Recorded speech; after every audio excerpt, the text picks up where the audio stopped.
This is treble clef. But what even are clefs?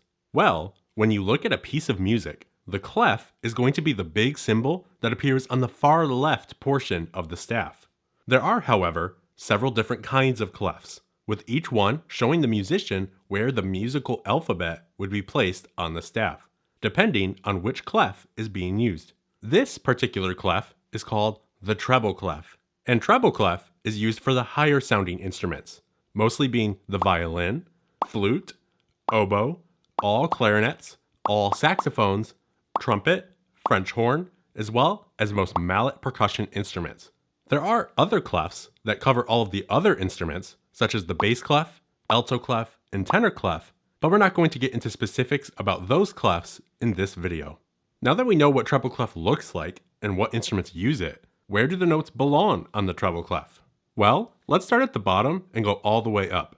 Starting on line 1, we have E, F, G, A, B, C, D, E, and F. Want to try saying all those together? Let's do it. 1, 2, ready, go! E, F, G, A, B, C, D, E, F. That can be kind of confusing to remember though. So what's a way I can memorize which letters go where? Well, let's think back to the musical staff. We have 5 lines and 4 spaces in between those lines.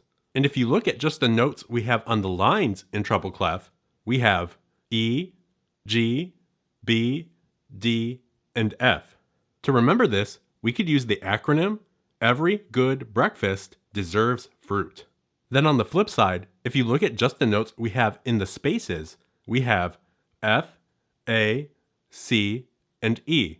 So to remember that, know that all together, those letters form the word face. If you want to watch more music lessons for beginners, make sure you click one of the videos on the left side of your screen to continue your journey. And hey, if you want to see more content like this, then click the profile icon on the right side of your screen to subscribe to the channel. That way you never miss another video. Until then though, I hope you have a great week and happy practicing.